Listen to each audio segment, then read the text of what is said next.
Well, welcome back to the channel, everybody. I figured I'd do a walk around of one of our first tractors. Actually, I believe it was my dad's first crawler. This is a 1937, I believe. Caterpillar RD6. It's got the newer style injection pump on it. And underneath the hard nose on this one, it has a whisker style RD6 on the top of the radiator. So, and right back here on these Cat RD6s, you can find the serial number. I can't quite remember what it is. It's a 2H 3541 wide. And it's a wide gauge tractor. And this poor machine here has seen some use. As we can see, the rails are not terrible, but I mean, the tracks, the grousers all have buildup on them, which is pretty normal. I mean, the bull gears aren't great either. They've been built up quite a bit over the years, but they still got a little square to them. The reason why we parked it, and we haven't really used it much, is because somebody decided to torch all the bottom rollers, all the bolts for those, all off. So that's rather unfortunate. With the rest of the machine, I believe the pony motor clutch is stuck. Engine turns over. It allegedly ran pretty well back in the day when my dad first got it. And one of our old neighbors here was very shocked at how good it ran, actually. But other than that, I'm looking to fix it up here at some point. This is going to be one of my future projects. And I'm not going to restore it or anything. I'm just going to make it run and steer and use it around here. I kind of like the way it looks. Maybe a good pressure wash and a good clean. And it's got a really cool blade on it. And like I said, it's been used.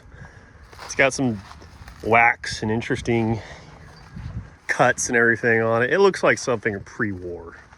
It looks like it's been through a lot. So it's an interesting old piece of equipment, and it's still here.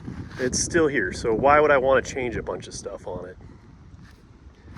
You know, it looks like, you could tell it's caught things and ripped the fenders. Both sets of fenders or sides are pretty tore up. But, you know, it's 90 years old almost. And like I said, it's still here. And these are pretty neat old machines. They're 3-cylinder, so most of you probably have heard one run. I've heard them run. They sound really cool. I know whenever I'm selling anything around here, nobody really cares about about any of the other equipment. They usually just gravitate, like just want to look at this and always want to see if it is for sale. And I just can't bring myself to sell it yet, or actually ever. But you know, like I said, it's a pretty interesting machine. Most of them had a cable going over the top of them. This one's got a cable going along the side, so it's not quite as sketchy as some of the other ones. And I'm not too familiar with all these PCUs, the power control units on the back. Don't even really know how they work. I've never really used one. I'm just really familiar with the BGs. And like you guys could tell, the pedals are pretty slick on them. We used to have the clutches tied back on it here years ago, and fortunately the rope rotted away. But you know, I had to move it a while back, and surprisingly it steered left. So I have one clutch that might work. And the right one feels like it's free. It's just, for a while, like I said, unfortunately, it sat for a long time, and we had an oak tree growing through it. And I cut that out probably 5 years ago when I was home for a while. And there's some remnants of it right here. And, you know, I kind of checked the engine out. It still turned over. And I just checked it. It still turns over. And I poured ATF down it. I put a quart of ATF in it a while back, just to make sure it doesn't seize up on us. Don't want any issues with it. But you know, this would definitely be a fun project. I was told this is the later style shifter. I'm not an expert. I'm not a cat expert, so I'm just kind of going off what I've been told and some of the other videos on YouTube. And I've kind of messed with it a little bit. believe that's the fuel shut off.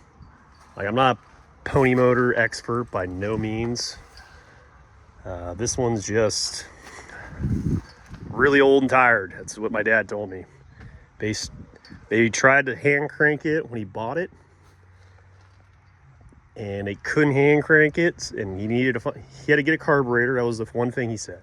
That's one part of it I do remember. They had to get a carburetor, and then he made an adapter for a McCulloch two-stroke drill and started it up that way. They spun and spun and spun until it, as my neighbor told me, until the water boiled in it, almost. Like, it was just a joke he had to say.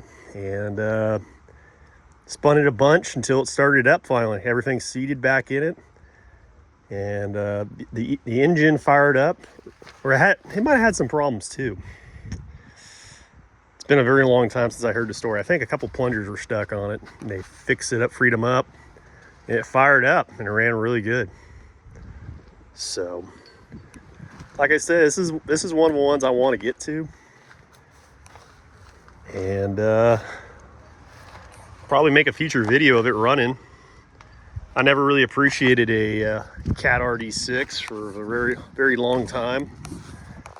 I know out in YouTube world, Caterpillars are pretty cool. The D2s, the D4s, RD6s, D69Us, and some of the bigger stuff, the D8s and D7s.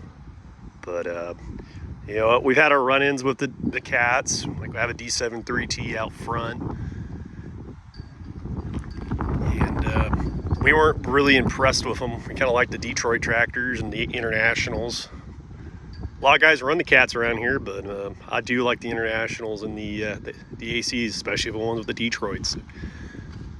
The Detroit tractors and the Internationals seem like they could pull a ripper pretty well. I've never really ran a blade, so this would be a pretty interesting little project. So thanks for tuning in, and you know, if you guys got any questions or anything, you know, drop a comment, and you know, please subscribe. Thanks.